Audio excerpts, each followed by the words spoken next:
हरे कृष्णा। तो आप सबका स्वागत है। आज हम भगवत गीता का पहले चैप्टर से शुरुआत करेंगे।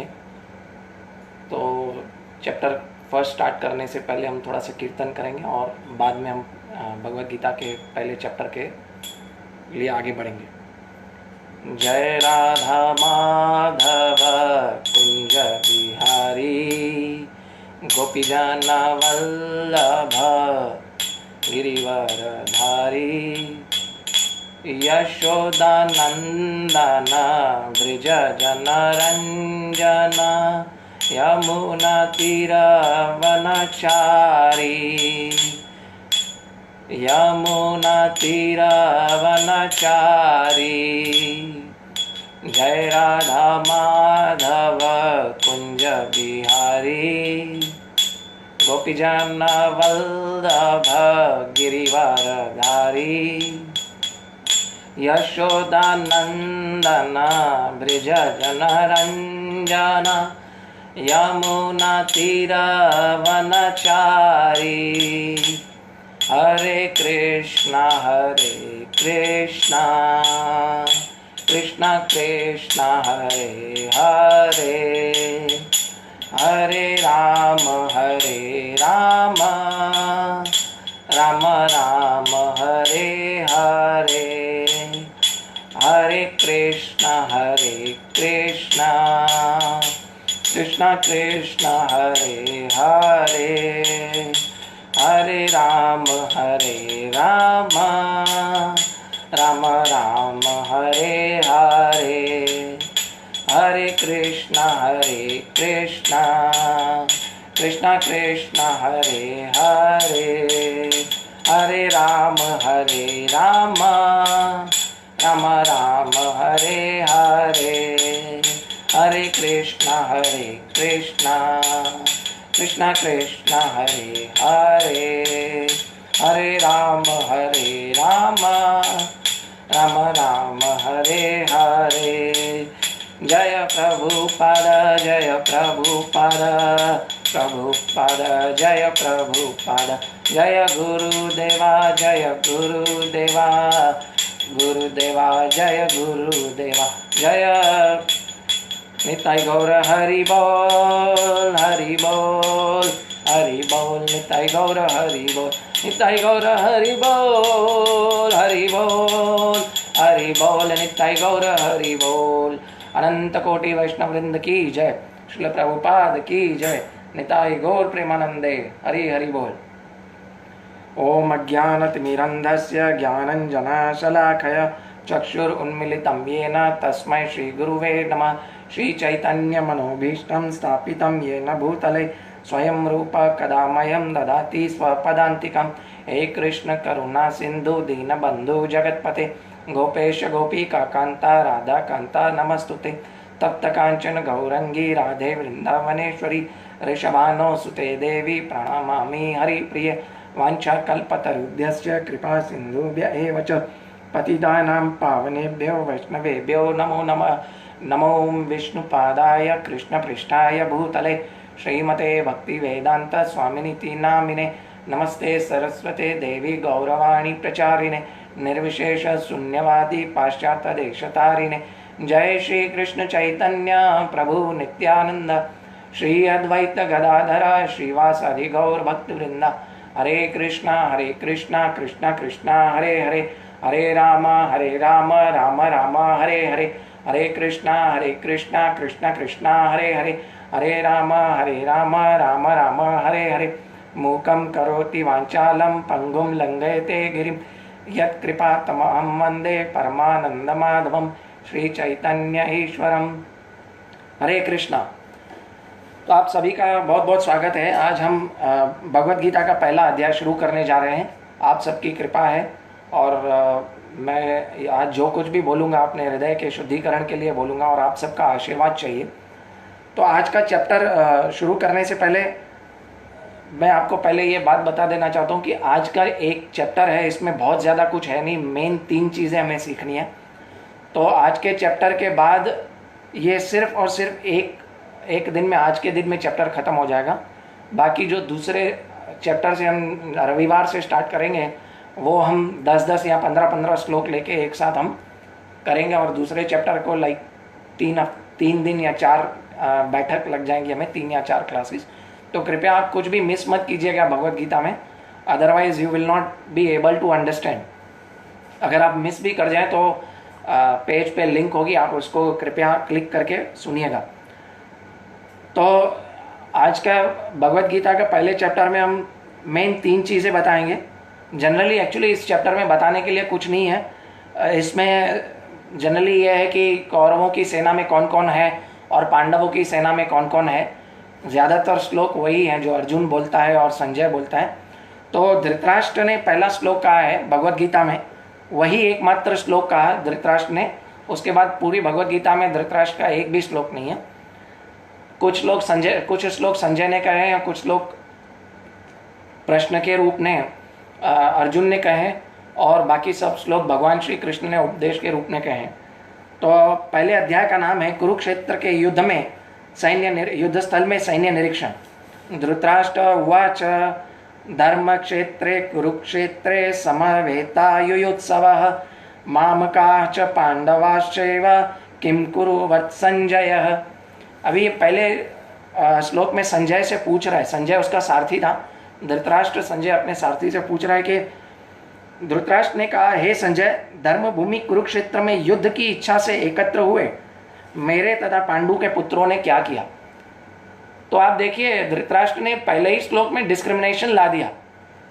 धृतराष्ट्र एक्चुअली आंखों से तो अंधा था ही, लेकिन पुत्र के मोह में भी अंधा हो चुका था। तो उसके ये पहले श्लोक के विचार से ही पता चलता है कि वो जो है अपने पुत्र के मोह में अंधा था और राज्य अपने पास ही हड़प के रखना चाहता था। तो तात्पर्य में श्रील प्रभुपाद क्या कहते हैं हम देखते हैं। भगवत गीता है क्या, पहले श्रील प्रभुपाद कहते हैं कि भगवत गीता एक बहुपठिक आस्तिक विज्ञान है जो गीता महात्मा में सार रूप में दिया हुआ है। इसमें यह उल्लेख है कि मनुष्य को चाहिए कि वह श्री कृष्ण के भक्त की सहायता से संवीक्षण करते हुए भगवत गीता का अध्ययन करे और स्वार्थ प्रेरित व्याख्याओं के बिना उसे समझने का प्रयास करिए। देखिए श्री कृष्ण श्रील प्रभुपाद ने पहले ही बता दिया, this is not a religious book and this is not a scientist book. आस्तिक विज्ञान बोल दिया, आस्तिक विज्ञान यानी स्पिरिचुअल साइंस बोल दिया भगवत गीता को। श्रील प्रभुपाद ने पहली लाइन में क्लियर कर दिया, it's not a religious book. Religious नहीं, हिंदी मुस्लिम सिख ईसाई, it's not a religious book, this book is for everyone, सबके लिए है। जो लोगों ने भगवत गीता नहीं पढ़ी है वो लोग कहते हैं कि ये जो भगवत गीता है वो एक हिंदू किताब है, लेकिन जिसने भगवत गीता पढ़ी है वो कतई नहीं बोलेगा कि ये हिंदू किताब है, ये किसी फेथ से बिलोंग करती है। हाँ, हम हिंदू लोग हैं, हमें भगवत गीता अवश्य पढ़नी चाहिए। हमें ये आगे हमारी लाइफ में कैसे भगवान की भक्ति करनी चाहिए, भगवान हमारे हर प्रश्न का उत्तर है भगवत गीता में। भगवत गीता एक यूनिवर्सल बुक है। भगवत गीता किसी के एक आदमी के लिए नहीं है। बहुत लोग आर्ग्यूमेंट करते हैं कि भगवत गीता का इस कलयुग में क्या लेना देना है, it's not relevant for now. But जब आप भगवत गीता धीरे धीरे पढ़ेंगे तभी आपको पता चलेगा कि भगवत गीता तो हर युग में रेलेवेंट है। आगे देखते हैं श्रील प्रभुपाद क्या कहते हैं। अर्जुन ने जिस प्रकार साक्षात भगवान कृष्ण से गीता सुनी और उसका उपदेश ग्रहण किया, इसी प्रकार स्पष्ट अनुभूति होती है। उदाहरण भगवत गीता में ही है। यानी हमें भगवत गीता जो है भगवान के भक्तों से ही सुननी चाहिए, अरे गहरे लोगों से नहीं सुननी चाहिए। जैसे कि बहुत लोग जो हैं भगवत गीता या भागवतम जो सुनते हैं उन लोगों से सुनते हैं जो भगवान के भक्त नहीं हैं, और उन लोगों से सुनते हैं जो भगवत गीता और भागवतम को अपनी जीविका बना चुके हैं। यानी कोई 7 दिन की भागवतम कथा करता है और उसके पैसे लेता है। तो आप उन जैसे लोगों के से कथा सुनेंगे तो आपका हृदय कभी शुद्ध नहीं होगा। जैसे सांप होता है, वो दूध थोड़ा पी जाए कटोरी में से तो पूरा दूध विषैला हो जाता है। इसी तरह जो भगवत गीता और भागवतम का प्रवचन सिर्फ पैसे अर्जित करने में, धन अर्जित करने में लगाते हैं, उनसे कभी नहीं सुनना चाहिए, क्योंकि ना उनसे उनका शुद्धिकरण होता है और ना ही सुनने वाले का शुद्धिकरण होता है। भगवत गीता भक्त के साथ रहकर ही पढ़नी चाहिए और सुननी चाहिए। अगर आप ऐसा नहीं करोगे तो वो केवल रिलीजन की किताब लगेगी या केवल साइंटिफिक किताब लगेगी। भगवत गीता स्पिरिचुअल साइंस कभी नहीं लगेगी। इसलिए श्रील प्रभुपाद आगे परपट में कहते हैं, यदि उसी गुरु परंपरा से निजी स्वार्थ से प्रेरित हुए बिना किसी को भगवत गीता समझने का सौभाग्य प्राप्त हो तो वो समस्त वैदिक ज्ञान तथा विश्व के समस्त शास्त्रों के अध्ययन को पीछे छोड़ देता है। ये बहुत बड़ी बात कह दी श्रील प्रभुपाद ने।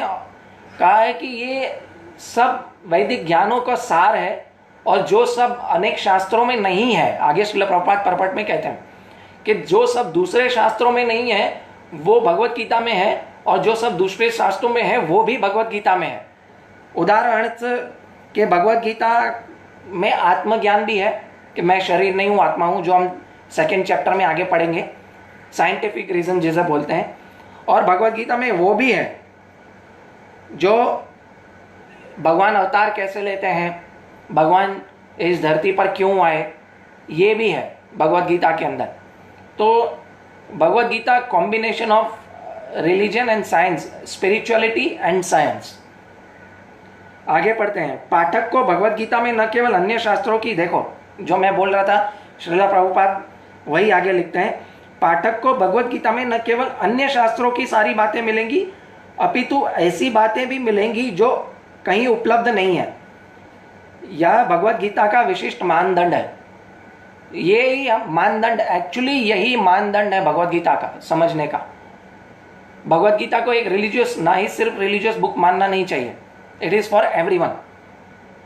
स्वयं भगवान श्री कृष्ण द्वारा साक्षात उच्चारित होने के कारण यह पूर्ण आस्तिक विज्ञान है। श्रील प्रभुपाद ने दूसरी बार बोल दिया। यह आस्तिक विज्ञान क्यों है? क्योंकि यह भगवान श्री कृष्ण द्वारा ही, उनके मुख के द्वारा ही बोला गया है, इसीलिए वह आस्तिक विज्ञान है, नास्तिक नहीं, आस्तिक विज्ञान है। अभी अगले श्लोकों में अर्जुन कहता है और संजय कहता है और अर्जुन कहता है कि सेनाओं का वर्णन है कि धृतकेष्टु, चेकितान, काशीराज, पुरीजीत, कुंती भोज तथा सब योद्धाओं का नाम दिया हुआ है। इस पे हम ज़्यादा चर्चा नहीं करेंगे, वो मोस्टली लोगों को पता है। क्या हम सीधा फिर अभी चलते हैं 15वें श्लोक के अंदर। पहले तो हम इस चैप्टर में अभी 3 बातें मुख्य हैं जो हम करेंगे, इस चैप्टर में सीखने जैसी है। एक तो अर्जुन युद्ध करने के लिए क्यों मना कर रहा था, दूसरा वाई अर्जुन लॉर्ड वांटेड, यानी भगवान श्री कृष्ण इतना युद्ध करने में उतारू क्यों थे। अर्जुन नहीं करना चाहता था लेकिन भगवान चाहते थे कि युद्ध हो, तो भगवान क्यों चाहते थे कि ये युद्ध हो। और तीसरा, अर्जुन भगवान को कुछ नामों से बुलाता है, तो उन नामों का मतलब क्या है। हाँ, भगवान को हम जिस भक्ति करते हैं तो अलग अलग नामों से बुलाते हैं, तो उन अलग अलग नामों का मतलब क्या है वो भी हम देखेंगे।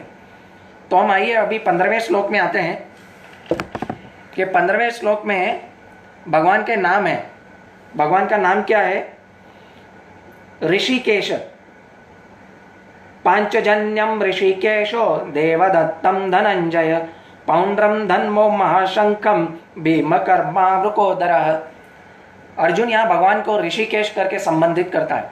अगर आपको याद हो तो मैंने हु एम आई करके एक लेक्चर बताया था, क्लास लिया था, उसमें ऋषिकेश का मैंने ये किया था, बताया था आपको कि ऋषिकेश का मतलब क्या है। तो आइए श्रील प्रभुपाद ऋषिकेश का मतलब क्या बताते हैं तात्पर्य में। इस श्लोक में भगवान कृष्ण को ऋषिकेश कहा गया है क्योंकि वे समस्त इंद्रियों के स्वामी हैं। यानी इंद्रियों के स्वामी हम नहीं है, हमारी भी इंद्रियों के स्वामी श्री कृष्ण है, ये हमें समझना है। सारे जीव उनके भिन्नांश हैं, अतः जीवों की इंद्रियों भी उनकी इंद्रियों का अंश है। यानी हम भगवान के अंश हैं और भगवान की, हमारी जो इंद्रियां हैं वो भी भगवान का ही अंश है। यानी हमारी इंद्रियों के स्वामी भी कौन हुए? भगवान श्री कृष्ण हुए। यानी हम एक्चुअली अपने आप को अपना स्वामी मान बैठते हैं, इंद्रियों के स्वामी मान बैठते हैं, लेकिन हमारे इंद्रियों के स्वामी भी भगवान श्री कृष्ण है, ये यहाँ साबित हो जाता है।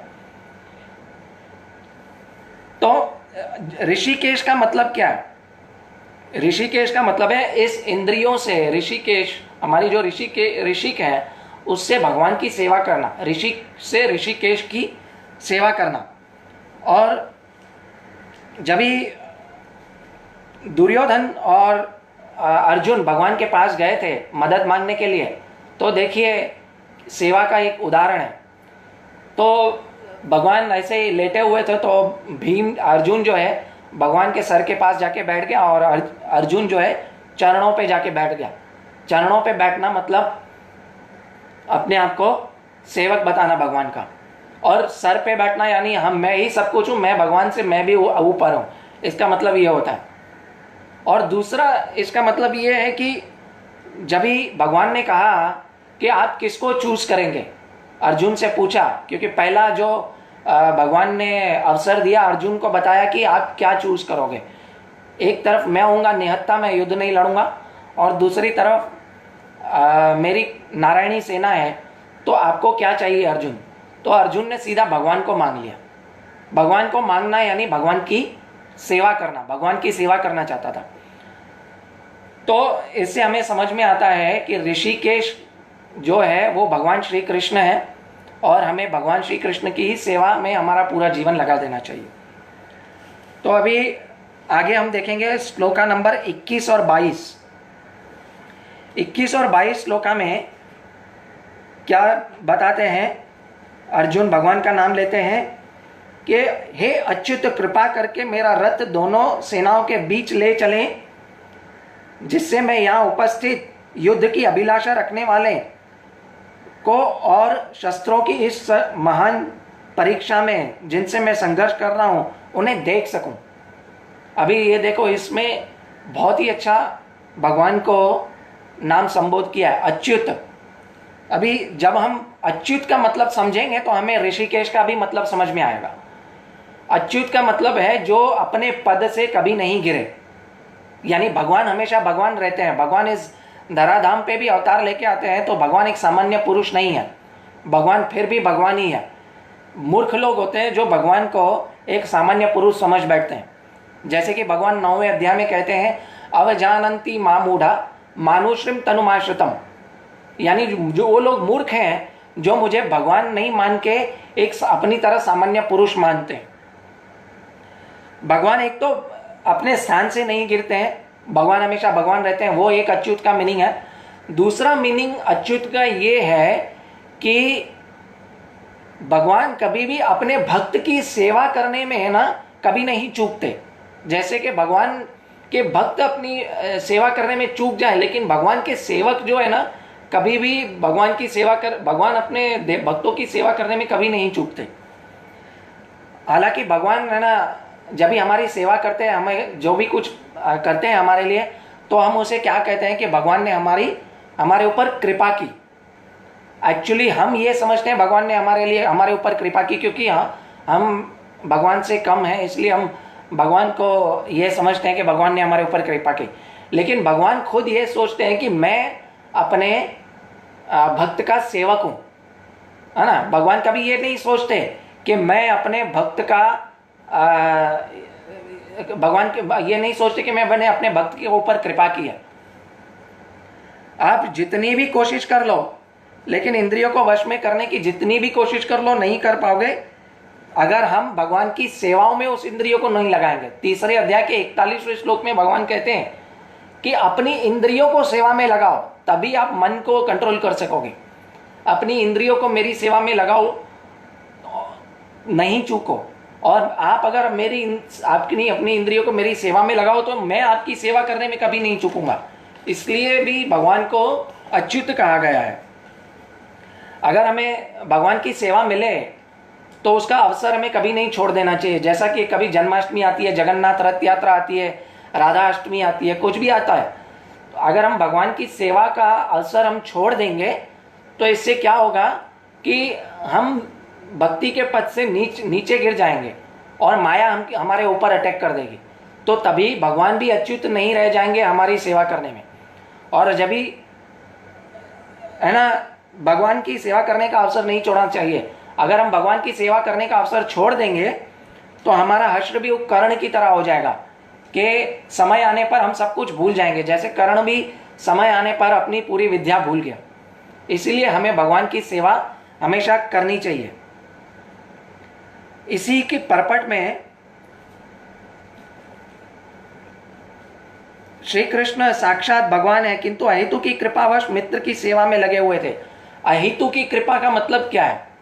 अहेतु की कृपा यानी भगवान श्री कृष्ण की सेवा करो, लेकिन उसके एवज में, उसके रिटर्न में हमें कुछ नहीं मांगना है भगवान से, क्योंकि भगवान को पता है हमें क्या चाहिए।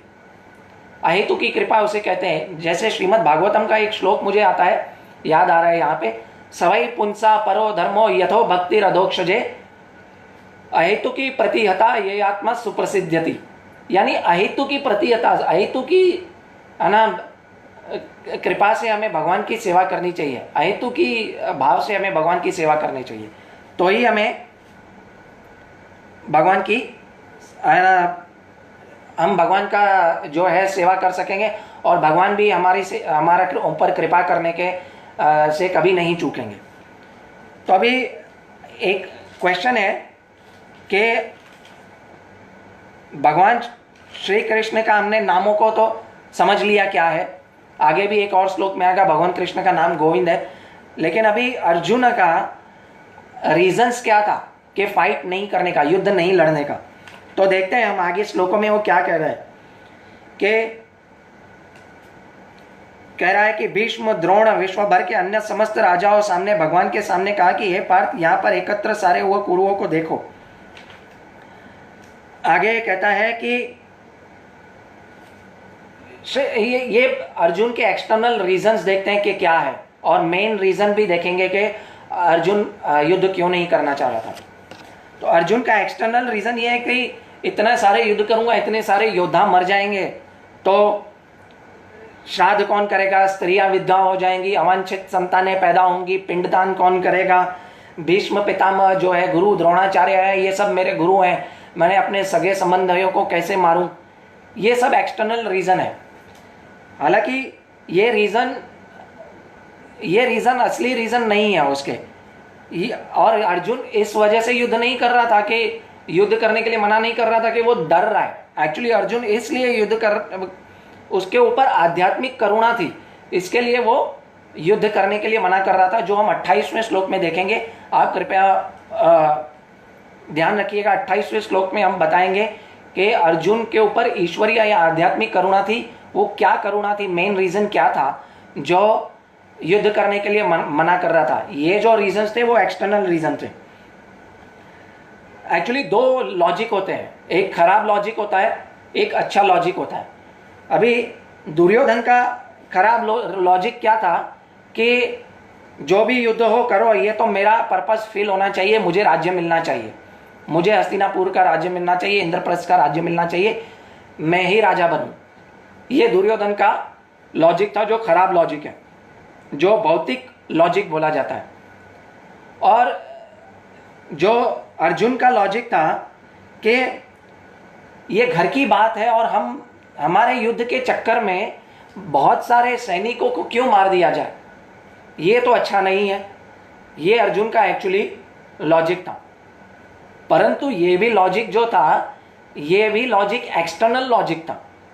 ठीक है, अभी हम चलते हैं, पहले ये 21वें और 22वें श्लोक का आखिरी परपट है ना पढ़ लेते हैं। अभी बता देते हैं कि अर्जुन का जो मेन आध्यात्मिक रीजन क्या था, फिर 28वें श्लोक में भी आएगा।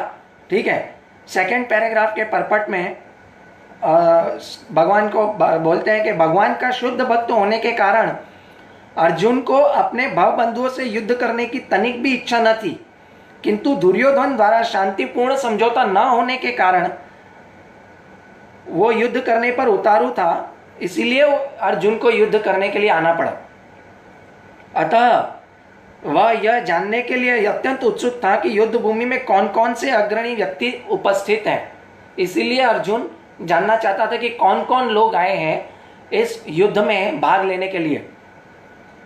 फिर युद्ध भूमि में शांति प्रयास का तो कोई प्रश्न ही था नहीं। अभी युद्ध भूमि पे पहुंच गए तो अभी तो शांति हो ही नहीं सकती। जो पहले प्रयास किया भगवान श्री कृष्ण ने 5 गांव मांग के, लेकिन युद्ध के स्थल पे अभी शांति का कोई प्रस्ताव रखने का कोई प्रयास हो नहीं सकता था, क्योंकि आप ऑलरेडी युद्ध के क्षेत्र में धर्म कुरुक्षेत्र में पहुंच चुके हैं। यद्यपि फिर से देखना चाह रहा था कि अवांछित युद्ध पर लोग किस तरह ये जो तुले हुए हैं युद्ध करने के लिए। अभी हम आते हैं 24वें श्लोक पे, जो अर्जुन का एक नाम है गुडाकेश करके संबोधित किया गया है। तो अर्जुन का नाम गुडाकेश क्यों संबोधित किया है? गुडाकेश का दो अर्थ होता है जो श्रील प्रभुपाद तात्पर्य में देते हैं। इस श्लोक में अर्जुन को गुडाकेश कहा गया है। गुड़ा का अर्थ है कि नींद, और जो नींद को जीत ले वह गुडाकेश है। यानी आप सोचोगे नींद को जीत लेना यानी गुडाकेश।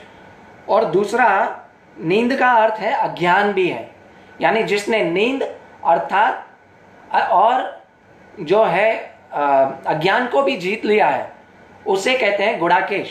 आगे बताएंगे। अतः अर्जुन ने कृष्ण की मित्रता के कारण, यह क्यों संभव हो पाया? कृष्ण की मित्रता के कारण, कृष्ण की भक्ति के कारण नींद तथा अज्ञान दोनों पर विजय प्राप्त की थी। कृष्ण के भक्त के रूप में वह कृष्ण को क्षण भर भी बुला नहीं पाया, क्योंकि भक्त का स्वभाव ही ऐसा होता है। यानी कृष्ण का भक्त सोते हुए भी भगवान कृष्ण को याद करता है, और जब ही नींद से उठता है सुबह तो मंगल आरती के लिए उठता है, वो नींद के ऊपर विजय पा लेता है। इसीलिए अर्जुन को गुडाकेश कहा गया है।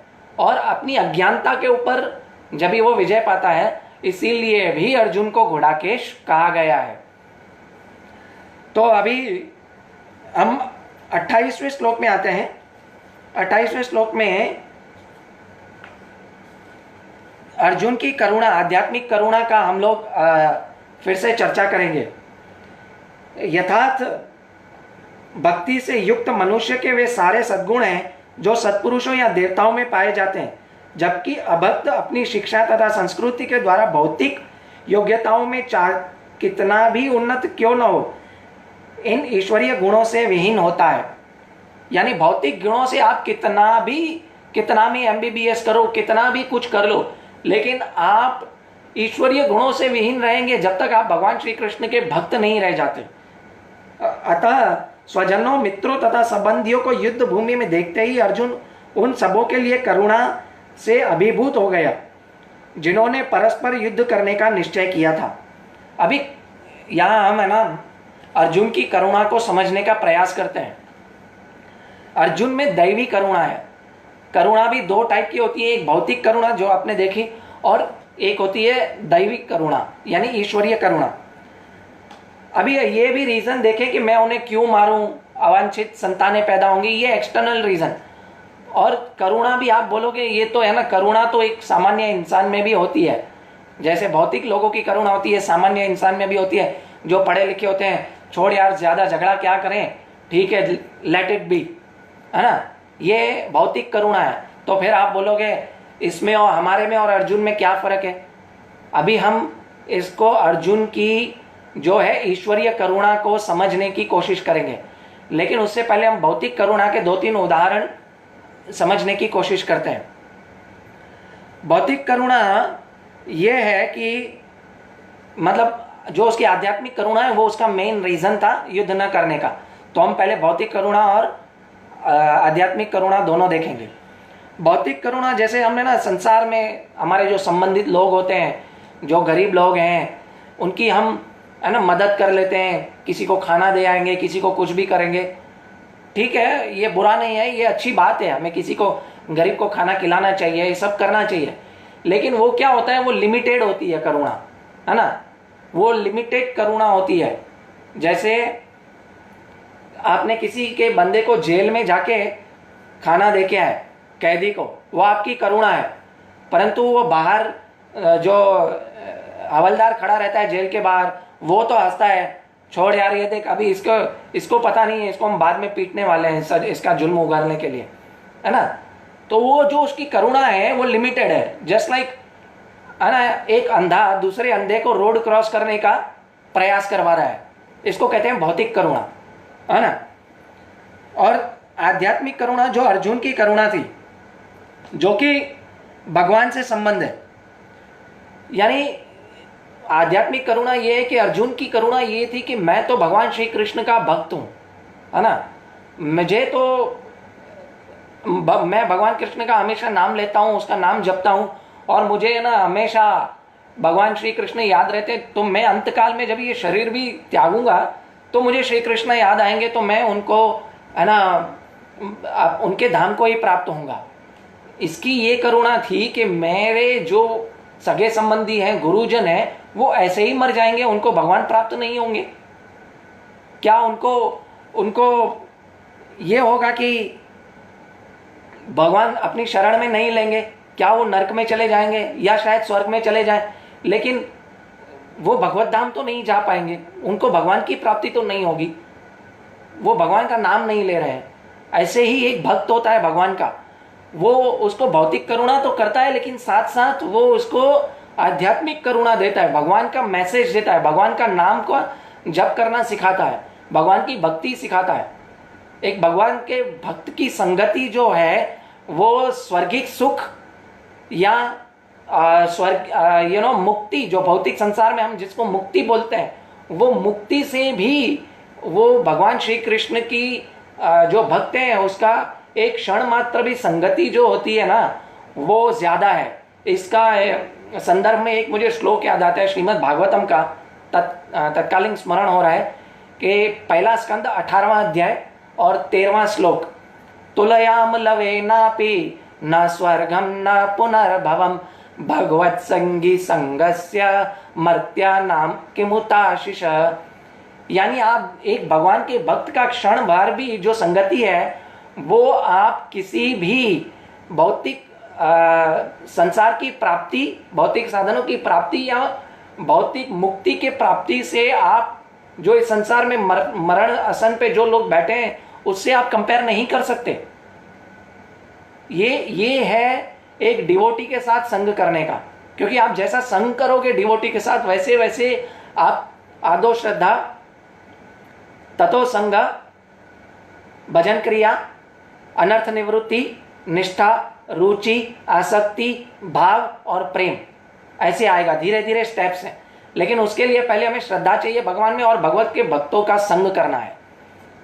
इसीलिए हमें ये जो भगवान कृष्ण ने, फिर उसको अगले अध्याय में पता चल जाए कि भगवान कृष्ण उसको बोलेंगे कि ये जो तुम्हारी करुणा है इसे मैं समझता हूं, तो भगवान कृष्ण उसको कहते हैं कि तुम्हें उसकर युद्ध करो, तुम्हें ये सब चिंता करने की जरूरत नहीं है कि वो मेरे पास आएंगे कि नहीं आएंगे, क्योंकि इस युद्ध में जो भी मरेगा वो मेरे भगवान धाम को प्राप्त होगा, मेरे धाम को प्राप्त होगा, मुझे प्राप्त होगा। तो तुम्हें ये सब जो है करने की, चिंता करने की जरूरत नहीं है। अभी इस 28वें श्लोक के आखिरी पैराग्राफ को पढ़ते हैं कि मैंने यहाँ सब मेन पॉइंट ले रहा हूँ।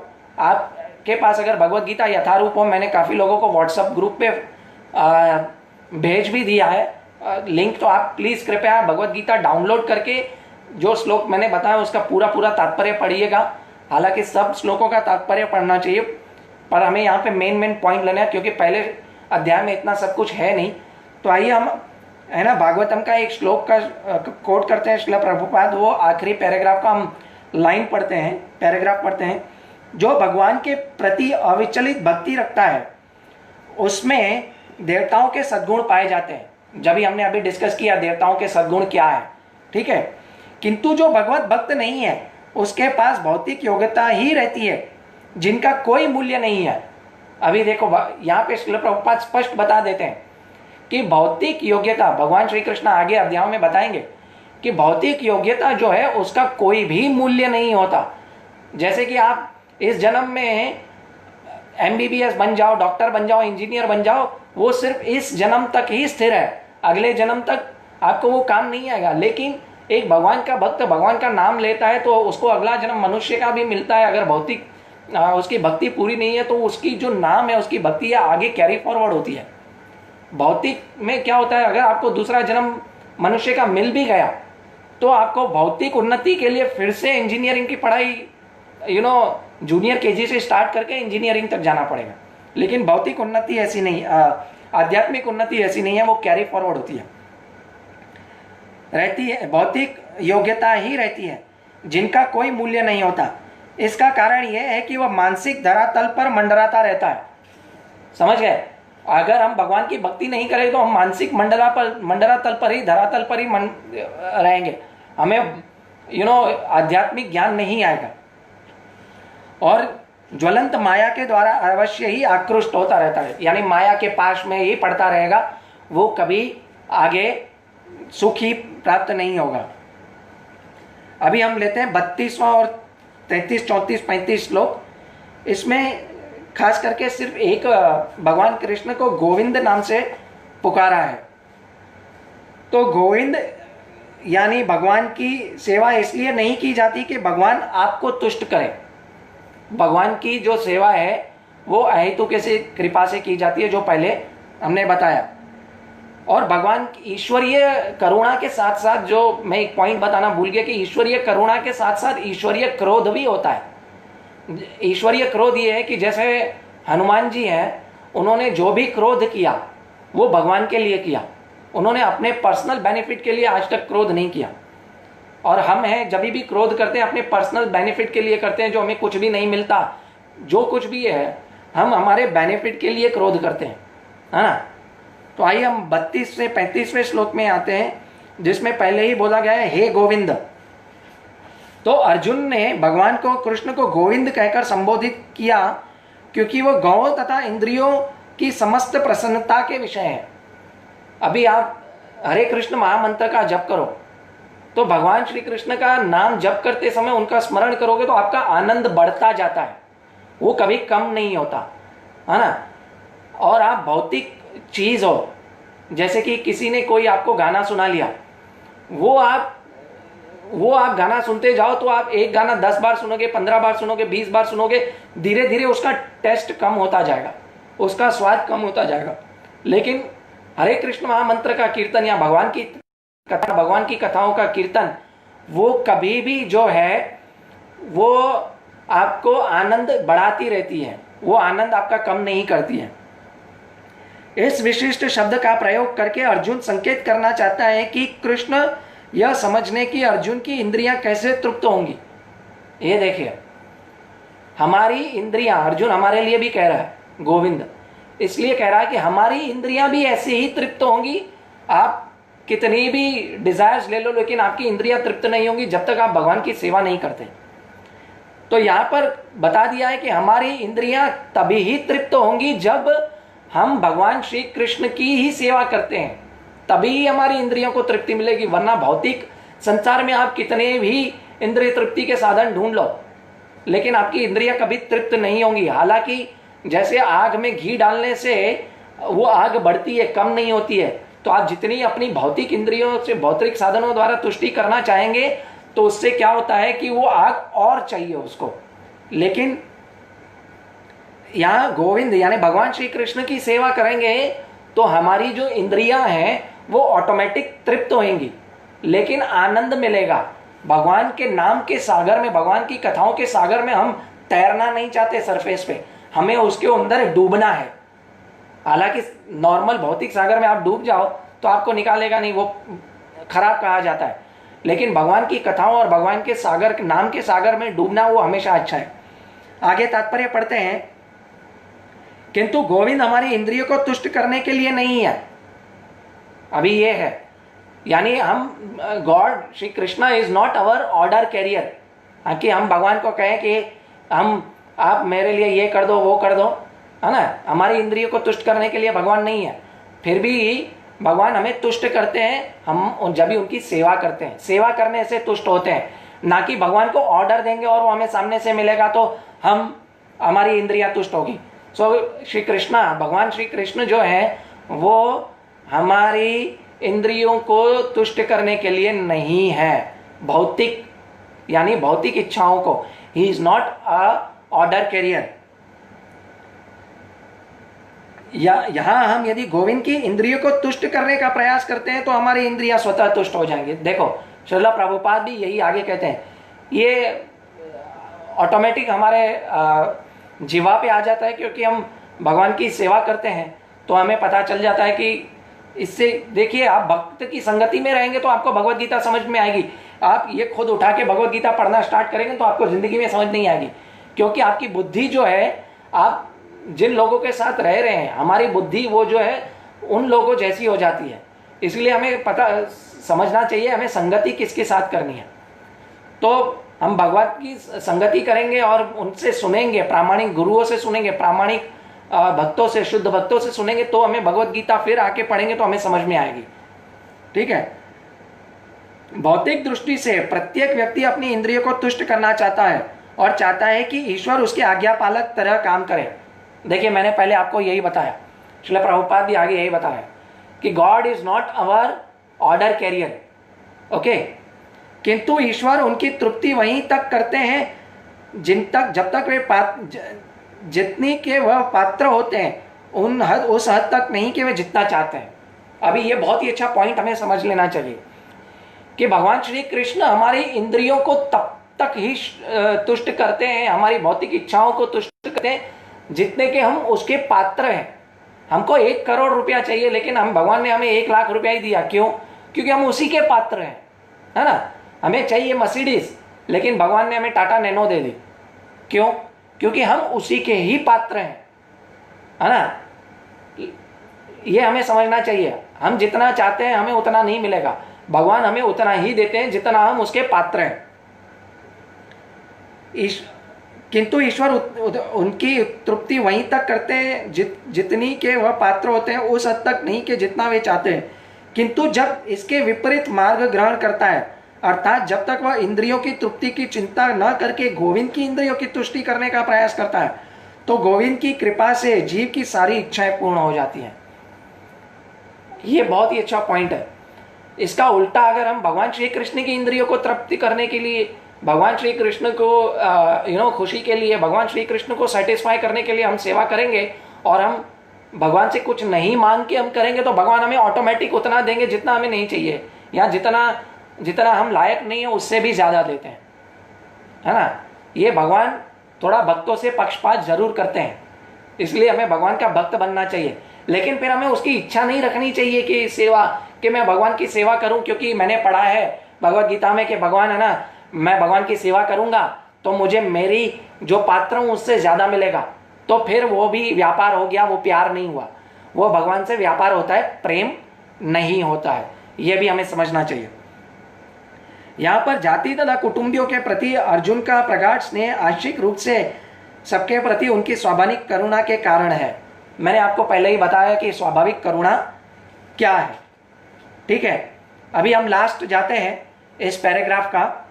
भगवत भक्त दुष्टों से प्रतिशोध नहीं लेना चाहते, किंतु भगवान दुष्टों द्वारा भक्तों के उत्पीड़न।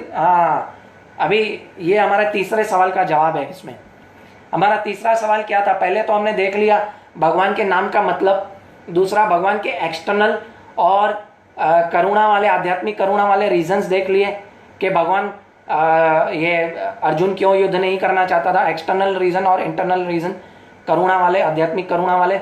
दूसरा भगवान के नामों के बारे में हमने देख लिया। अभी ये तीसरा जो है प्रश्न, भगवान क्यों युद्ध के लिए उतारू थे, उसका यही 28वें 35, 36, 32, 33, 34, 35 के श्लोक के लास्ट के तात्पर्य में मिलता है। ध्यान से सुनिएगा इसको, मैं थोड़ा स्लो पढ़ूंगा इसको। भगवत भक्त दुष्टों से प्रतिशोध नहीं लेना चाहते। यही भगवान के जो भक्त हैं वो दुष्टों से कभी प्रतिशोध नहीं लेना चाहते, किंतु भगवान दुष्टों द्वारा भक्त के उत्पीड़न को सहन नहीं कर पाते। ये देखिए, इसका मैं आपको उदाहरण दूंगा। भगवान किसी व्यक्ति को अपनी इच्छा से क्षमा कर सकते हैं, किंतु यदि कोई उनके भक्तों को हानि पहुंचाता है तो वह उसे क्षमा नहीं करते। इसलिए भगवान इन दुराचारियों का वध करने के लिए उद्यत थे, यद्यपि अर्जुन उन्हें क्षमा करना चाहता था। अभी इसको हम समझने की थोड़ा प्रयास करेंगे। हमने देख लिया कि अर्जुन उन्हें क्षमा क्यों करना चाह रहा था, कि ईश्वरीय करुणा की वजह से। ठीक है, अभी भगवान का इस युद्ध करने का जो मेन गोल है, तो पहले भगवत गीता के श्लोक हर इंसान को पता है। B.R. चोपड़ा ने महाभारत में बताया है 2 श्लोक, 4थे अध्याय का 7वां और 8वां श्लोक। यदा यदा ही धर्मस्य ग्लानिर्भवति भारत अभ्युत्थानम धर्मस्य तदात्मानं सृजाम्यहम् परित्राणाय साधूनां विनाशाय च दुष्कृतां धर्म संस्थापनार्थाय संभवामि युगे युगे। ये तो सेकेंडरी कारण है भगवान का, लेकिन भगवान युद्ध करने के लिए उतारू इसलिए थे कि जो भी भगवान श्री कृष्ण के भक्तों को हानि पहुंचाता है तो भगवान उसको क्षमा नहीं करते। जैसे कि लोग भूल गए थे कि द्रौपदी का चीरहरण भी हुआ था, लेकिन भगवान नहीं भूले थे। ठीक है, लोग यह भी भूल गए थे कि भगवान के यही भगवान के जो है ना भक्तों के प्रति प्रेम है। धर्म की स्थापना तो भगवान अपने धाम में करके बैठ के भी कर सकते थे, वो यहाँ आके धर्म की स्थापना करना नहीं चाहते। लेकिन जो भगवान के भक्तों के प्रति अपराध करता है, उनको दंड देता है, तो भगवान भी उन्हें क्षमा नहीं करते हैं, है ना। भीम को बहुत गुस्सा था कि वो कौरव जो है भगवान को गाली देता था, है ना। भगवान को जब भी भगवान श्री कृष्ण शांति दूत बन के 5 गांव मानने गए, तो ये लोग भगवान दुर्योधन जो है भगवान श्री कृष्ण को छलिया, मायावी, ग्वाला, ऐसे बहुत सारी गलत शब्द बोल रहा था। भीम को उस टाइम पे गुस्सा आया, इसलिए भी भगवान, और उसने इसलिए भी भगवान के भक्त भी ऐसे ही करते हैं, जो भगवान का भी अनादर करते हैं तो भगवान के भक्तों को भी गुस्सा आता है। इसीलिए ही भीम ने इसलिए नहीं मारा कि द्रौपदी का अपमान हुआ था, लेकिन भीम ने इसलिए मारा 100 कौरवों को, ताकि क्योंकि उन्होंने भगवान का जो है अपमान किया था। तो अभी हम आगे के श्लोक का सिर्फ ये पढ़ेंगे, क्या बोलते हैं, अनुवाद पढ़ेंगे, ताकि हमें ये जो है इस चैप्टर का हम अंत कर सकें। ठीक है। हे जनार्दन, यद्यपि लोभ से अभिभूत चित्त वाले लोग अपने परिवार को मारने या अपने मित्रों से द्रोह करने में कोई द्वेष नहीं देखते, किंतु हम लोग जो परिवार के विनष्ट करने में अपराध दे सकते हैं, ऐसे पाप कर्मों में क्यों प्रवृत्त हो। ये करुणा थी उसकी। ठीक है। फिर हमें अवांछित संतानों की वृद्धि जैसे बताया, ही निश्चय ही परिवार के लिए पारिवारिक परंपरा का विनष्ट हो जाएगा और नारकीय जीवन उत्पन्न होगा। ठीक है। ऐसे प्रत्येक कुलों को पुरखे पितर लोग में गिर जाएंगे, और क्योंकि उन्हें जल तथा पिंडदान नहीं दिया जाएगा। मैंने बताया ये एक्सटर्नल रीजन थे अर्जुन के युद्ध ना करने के। इंटरनल रीजन मैंने भी आपको बताया कि वो उसकी ये करुणा थी कि जो है उनको भी भगवत धाम मिले और वो भी भगवान की भक्ति कर सके। जब भी वो अपना देह त्याग करें तो उनको भगवत धाम मिल सके, वो उसका इंटरनल रीजन था, आध्यात्मिक करुणा थी उसके वजह। तो आखिरी श्लोक में के संजय कहता है कि संजय ने कहा, युद्ध भूमि में इस प्रकार यह कहकर अर्जुन ने अपना धनुष तथा बाण एक और रख दिया और शोक संतप्त चित्त से रथ के आसन पर बैठ गया। अभी बाण और धनुष जो है अपना गांडीव साइड में रख दिया और माथा पकड़ के बैठ गया कि अभी मैं युद्ध नहीं करूंगा। तो अभी आगे क्या होता है हम दूसरे अध्याय में रविवार को चर्चा करेंगे, और रविवार से हम एक अध्याय एक बार में नहीं फिनिश करेंगे, क्योंकि ये अध्याय में इतना सब कुछ था नहीं, तो इसलिए हमने ये अध्याय बहुत फास्ट कवर करने में कैपेबल हो सके। अगला अध्याय हम 10-10, 15-15 श्लोक लेंगे, जो 4 या 5 जो है बैठक लगेंगी, हमारी क्लास लगेंगी, ताकि हम समझ सकें कि भगवान क्या कह रहे हैं भगवद गीता में। हालांकि मैं आप सबको पहले बता दूं कि मैंने एक क्लास किया था हु एम आई, उसमें जो भी है उसका कुछ रिपीट हो सकता है, तो कृपया वो रिपीट शुरू होगा, लेकिन बाद में धीरे धीरे जो भी होगा वो आगे दूसरा अध्याय समझ में आएगा। तो कृपया आप इसको मिस मत कीजिएगा। दूसरा अध्याय जो है बहुत ही महत्वपूर्ण है। ठीक है। तो यहाँ मैं आपसे अपनी वाणी को विराम देता हूँ और आपसे क्षमा चाहता हूँ अगर कुछ मेरी वाणी में और मैंने कुछ गलत कह दिया हो तो कृपया मुझे क्षमा करिएगा। और संडे को, रविवार को जुड़िएगा, हम दूसरा अध्याय शुरू करेंगे। हरे कृष्णा कृष्णा कृष्णा हरे हरे, हरे राम राम राम हरे हरे। श्री श्री राधा श्याम सुंदर भगवान की जय। निताई गौर प्रेमानंदे हरि हरि बोल। श्रील प्रभुपाद की जय। हरे कृष्णा।